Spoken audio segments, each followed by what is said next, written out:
So how do you fit into OSIS? What is your background? Who are you? So I'm a corporate middle market pre-IPO corporate attorney. That's kind of brought me to a variety of different industries in my career. I started to represent companies in the crypto space in around 2013. And so I've seen it kind of the whole industry mature through the years from a technical aspect, from an artistic standpoint, from of course a regulatory and compliance standpoint. And I've seen a lot of very successful projects. I've represented a lot of successful projects, and I've seen a lot of scams and nonsense. And I've seen good, strong leadership in companies and really poor leadership. I primarily got into the space kind of tangentially through representation of companies in the high frequency trading market. At the time, we worked with the Bermuda compliance authorities and were able to formulate a plan to launch one of the first crypto-based hedge funds in the world. My interaction with the crypto industry has spanned from representation in NFTs, representation of funds, individual family office funds to large scale hedge funds, onshore, offshore. I've represented exchanges, major exchanges, and kind of everything in between. Yeah. And how are your thoughts on crypto? Like, what is that going to look like in the next 3 years, in the next 5 years, in the next 10 years? Like, do you think crypto will die? No. Crypto in and of itself is not going to die, but you have to kind of peel back that onion.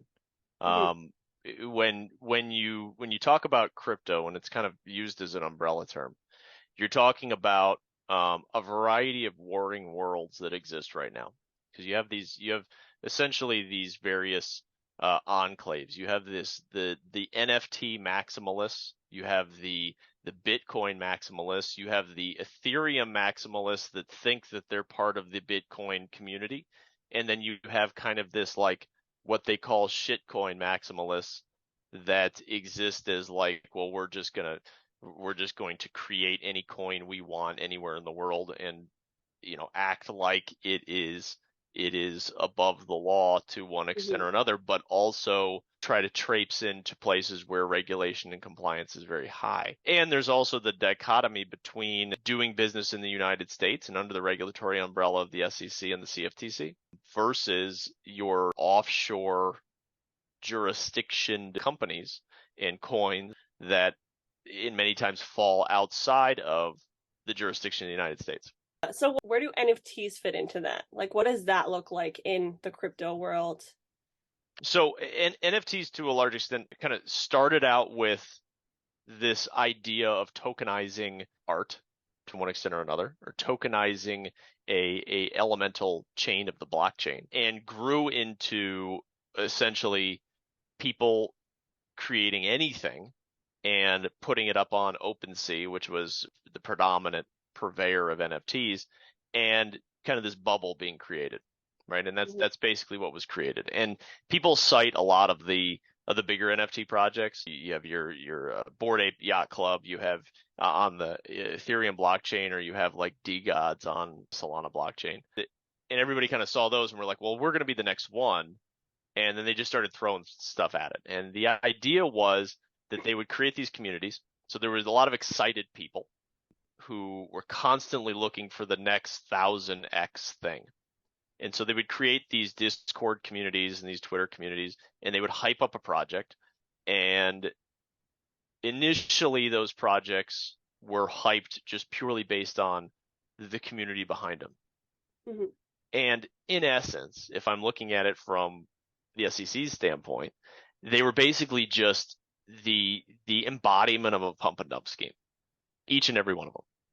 And I think everybody was like, oh my God, you can get it. It's funny because these elemental securities ideas are marvel to the community because they're like, my God, you can hype up something and then dump it all, and that makes me a lot of money. And you're in the capital markets community is like, yeah, it's a pump dump scheme. They've been doing that forever. Each one of these industries is new in and of itself, and so you have to respect the fact that they have to learn, these new communities have to learn all of the lessons that have been learned in the capital markets for 150 years.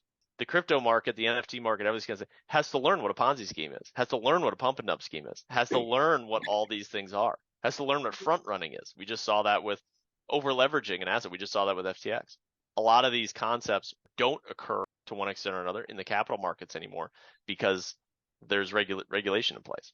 Going forward in NFTs, I think there's going to be kind of two distinct categories of NFTs. There's going to be ones that come out and say, listen, this is just for art. Mm-hmm. There's no distinct utility here.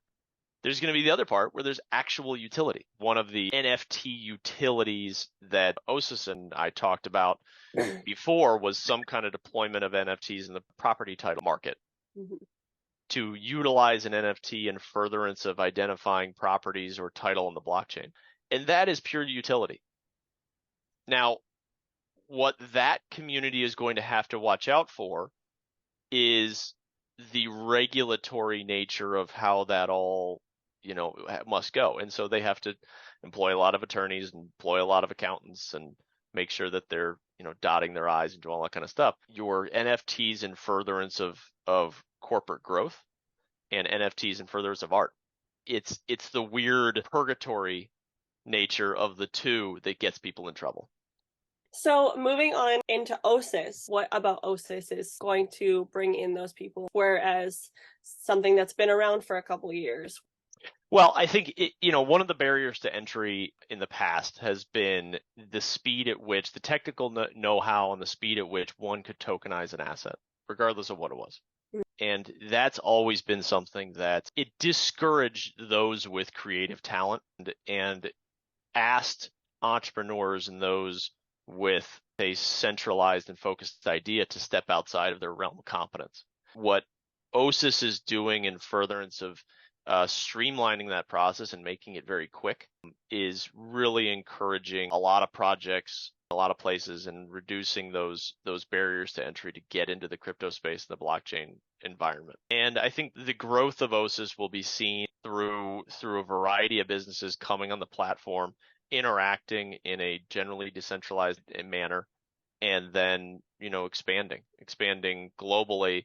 One of the hurdles for OSIS is obviously going to be interaction with the U.S. market. That's why they have lawyers like me and people to deal with that. And as long as you are, have the foresight to understand what those regulatory and compliance challenges will be going into the U.S. market, then you'll be ready for them when they come. So my parents know nothing about NFTs, tokenization. How does someone like that benefit from it? Is there a outlet for someone to learn about that kind of stuff? OSIS is creating a platform on which education of that kind of sort and the ability to create something, understand how it works, see it visually, and build from there is possible. Right now, there are outlets for creativity, outlets for individuals taking your money, whether for good or bad. But there really doesn't appear, to my knowledge, kind of a centralized knowledge base or community to further integrate crypto into your daily life. We have this large, and your parents probably fall into this, right? They're baby boomers. They make up a tremendous section of our society. And the number of baby boomers that are involved in crypto is like zero. And so there has to be some kind of education in furtherance of onboarding these people. The OSIS network, the OSIS world in this case, provides a great avenue for education and the ability to allow these people to try it out and do so without massive repercussions, or to be perfectly honest, do it without just being hated on by the community. I think what they're doing is building kind of a lower barrier to entry to get people into the world and exposed to a lot of different ways in which tokenization can positively affect an individual's everyday life. Brands like OSIS are going to be promoted by that regulation and compliance necessity because they provide an education backdrop to getting into the industry. For OSIS, would they be considered a security or a utility? And what does that mean for someone like myself that is very new into this? The actual token itself is going to be, in this case, a utility token. And the reason being is because it's in furtherance of another function. And an individual would not get this coin in furtherance of essentially becoming rich overnight. What comes out of OSIS, each one of the things that is tokenized will have to be analyzed in furtherance of whether it is a utility or a security. OSIS is predominantly outside of the United States. That is one of the reasons why it's been able to grow the way it has and grow in furtherance of further compliance and regulatory oversight to eventually potentially move into the United States. Doing so is going to require some additional inputs into the business model. Independent legal advice needs to be provided to each project as it comes aboard. And as it's utilized and grown, I think regulation is going to come fast. We're going to see a lot of coins that are operating within the United States framework be considered securities. So there's going to be a huge change in the industry coming here in the next couple of years. And the only coins that will essentially survive that is it or isn't are pure utility coins and coins in furtherance of doing something like voting, or coins in furtherance of creating a project, and coins in furtherance of tokenizing a different project. Those I think will survive. I think what you're going to see is just a clean sweep of a tremendous number of shit coins that will just go away. So in reference to, you brought up voting. So is that what the meta badge voting is? And what does that look like? Again, we're talking about barrier to entries. And one of the beautiful things that OSIS is doing is creating a barrier to entry based on community voting. And it essentially allows for community to be built around the idea of keeping a baseline of legitimacy to projects that are put on the OSIS platform. Especially in this space, the crypto-based NFT communities that exist right now they don't want to be scammed anymore. Everybody's been scammed. So they want to see legit projects with solid legal basis, with solid tax authority, with a solid plan and utility to expand it. Many times they want a societal good, social good. And what the meta badges provide is this ability to have the community vote on the legitimacy of a project. Basically, are you good enough to be included in this exchange? I think it provides a great, I think a legitimate exchange of projects can be put on a centralized exchange and built out in a receptive community is something that's really going to be special. So how can the OSIS decentralization exchange be useful for the consumer and like the business side? What does that look like? We kind of addressed it. You're trying to identify a community that's going to legitimize a project and provide you a quick and easy way to do it, to essentially get your project going, and provide you a network of people to vet it and to build it out and to legitimize it on an exchange. So from a business standpoint, that's tremendous. And community of arbiters that would essentially say, okay, this is with integration of the meta badge, is this a legitimate project or is it garbage? I think this is a tremendous time for a project like OSIS to come about during a bear market in the space. Anytime when there is a bear market, it provides opportunity. That's, nobody's going to say, buy high and sell low. You want to buy low and sell high. When you're down here and essentially the market is flat, it's flat or it's going down or it's basically flat. We've seen essentially the market for Bitcoin stay between right around 18 and 23 for the past, say, 10 months. When you see that, it gives builders like OSIS and developers and entrepreneurs like OSIS the time and talent availability to create something pretty cool and really put time into it and make it what it needs to be. If you're doing this during a bull market, you're stressed. I mean, you're just trying to get a product out there as quickly as possible so you can get the most money. And right now, I think we're seeing we've seen kind of the weeding out of most nonsense projects. And we're seeing the best rise to the top and the ones that are really good building, attaining capital. And as regulation continues to come in, I think coming out of this bear market, we're going to have a pretty great landscape in terms of crypto companies that will stand the test of time. So in closing, what advice would you give to an entrepreneur, a business that wants to bring their blockchain into the world today, and like talking about the bad press scams in the world? How should this person approach this space? Well, if your first idea is how can I make the most money the quickest, that just doesn't work. It doesn't work like that. You need to provide a legitimate service that doesn't, you have to solve a problem. If you solve a problem for 5 people, you're not going to make that much money, but you're going to solve a problem. There might be a legitimate business. If you solve a problem for 1 million people or 1 billion people or whatever it is, then you're going to have a very profitable business. But at the same time, your primary goal is to solve a problem. Originally, the idea in the blockchain space was, well, everything needs to go on the blockchain. It's the greatest space in the world, and everything needs to be able to say, it's like, no, listen, the world has existed without the blockchain for a long time, and it's going to exist that way for a long time afterwards. And there are some things that definitely could be tokenized or put in a blockchain related framework. Those industries, those corners of the market have questions that require answers. So just answer one of those questions. Everybody's standing around, whether you're an attorney, you're a doctor, you're a homemaker, you're this.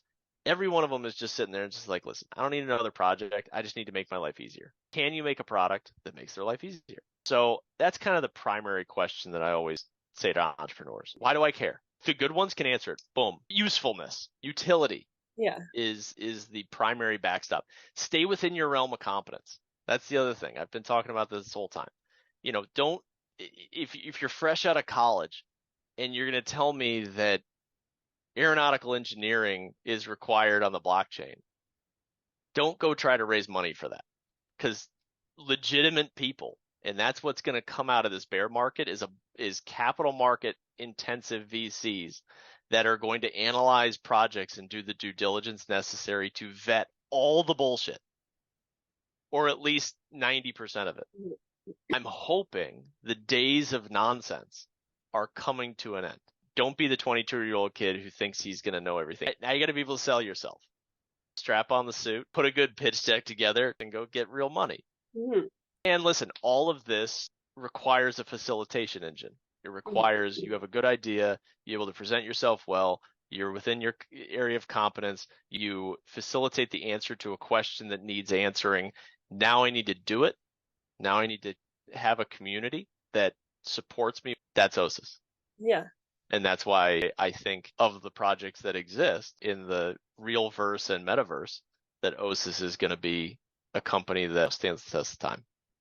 Thank you for your time. Is there any like closing remarks that you had? Anything that you wanted to say about OSIS? Listen, I've talked about FTX a number of times during this, but FTX did not have any lawyers and no accountants. And look where they are today. OSIS, one of the first hires they made was individuals in the accounting space and individuals in the legal space to kind of watch their back. So they appreciate the regulatory environment. They appreciate the necessity to be compliant. They recognize their area of expertise, and they have a worldly outlook that is very refreshing. And I like the guys. That's always nice to have in a client and individuals in the space. So that's what I would say. Well, thank you so much for your time. Of course. It means the world. It was great being here. Lovely to meet you. Thank you so much for everything. Of course. Yeah.